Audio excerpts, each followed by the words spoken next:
एक बहन ने कुरान की आयत पढ़ने की कोशिश की, लेकिन अली की आवाज़ ज़्यादा तेज़ थी। वो आता ही रहेगा हर रात जब तक वो मुझे ले ना ले, अली ने रोते हुए कहा। सुबह होते ही सबने वहाँ से निकलने का फैसला किया। होटल वाले ने पूछा तो उन्होंने कुछ नहीं बताया, बस इतना कहा कि घर में ज़रूरी काम आ गया है। वापसी का सफ़र कोई मज़ा नहीं दे रहा था।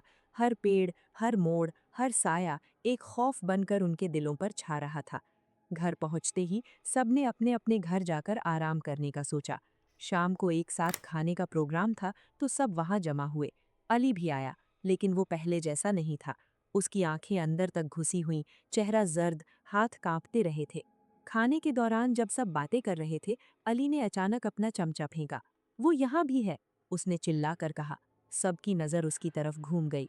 अली ने अपने सर पर हाथ मारने शुरू कर दिए, जैसे कोई उसे पीट रहा हो। बस करो, मुझे छेड़ना बंद करो, वो रोते हुए चिल्ला रहा था। और फिर सब ने देखा, अली की पीठ पर खून के निशान उभर रहे थे, बिल्कुल हाथों के निशान की तरह। घर में कोहराम मच गया। कोई समझ नहीं पा रहा था कि क्या हो रहा है। अली घर से बाहर भागना चाहता था, लेकिन उसके भाइयों ने उसे पकड़ कर रखा। एक बुजुर्ग रिश्तेदार आकर कहा, ये कोई मामूली चीज नहीं है, ये वो है जो तुम जंगल में मिले थे, वो तुम्हारे साथ आ गया है। लेकिन हम सब तो वहां गए थे, फिर सिर्फ अली के साथ ही क्यों? किसी ने पूछा। बुजुर्ग ने आंखें बंद करके कहा, क्योंकि उस वक्त जब वो तुम्हारे सामने आया था, तुम में से किसी ने उसका नाम लिया था या उसकी शक्ल पर कोई टिप्पणी की थी। सबने सोचा तो याद आया, अली ने ही उस वक्त कहा था, देखो वो कौन है, कितना अजीब लग रहा है। उस छोटी सी गलती ने उसकी जिंदगी का रुख बदल दिया था। बुजुर्ग ने कहा कि अब कोई और रास्ता नहीं, अली को वापस उसी जंगल में ले जाना होगा और वहां उस चीज से रिहाई की दुआ मांगनी होगी। सबने मना किया, लेकिन बुजुर्ग के इंसिस्टर पर रात के 11 बजे वो फिर से उसी जंगल की तरफ निकल पड़े। इस बार कोई हंसी नहीं थी, कोई मजाक नहीं था, बस एक गहरा खौफ था जो गाड़ी के अंदर छाया हुआ था। जंगल का रास्ता पहले से ज्यादा खौफनाक लग रहा था, जैसे हर पेड़, हर झाड़ उन्हें देख रहा हो। वो उसी जगह पहुंचे जहां पहली बार वो साया नजर आया था। बुजुर्ग ने अली को बिठाया और कुरान की आयतें पढ़ने लगे। अचानक अली ने अपनी आंखें खोलीं और ऐसी आवाज निकाली जो इंसानी नहीं थी।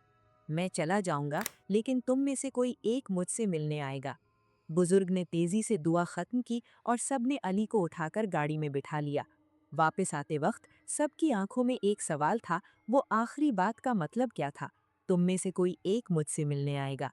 2 हफ्ते बीत गए, सब कुछ ठीक चल रहा था। अली बिल्कुल ठीक हो गया था, जैसे कुछ हुआ ना हो। सबने सोचा कि सब खत्म हो गया।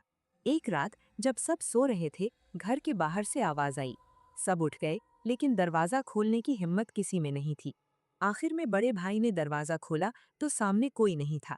सिर्फ जमीन पर एक सफेद कपड़ा पड़ा था, बिल्कुल वैसा ही जैसे उन्होंने जंगल में देखा था। और उसी रात बड़े भाई गायब हो गए। पुलिस को बुलाया गया, खोज शुरू हुई, लेकिन कोई पता नहीं चला। आखिरी बार उसे देखा किसने? होटल के सीसीटीवी फुटेज में दिखाया कि वो रात के 2 बजे अपने कमरे से निकला और सीधा जंगल की तरफ चला गया। उसे रोकते कोई नहीं, जैसे वो किसी के इंतजार में जा रहा हो। पुलिस ने जंगल में तलाश की, लेकिन कुछ नहीं मिला। सिर्फ एक जगह जहां वो पहली बार गए थे, वहां बड़े भाई का मुंह का स्कार्फ पड़ा हुआ मिला।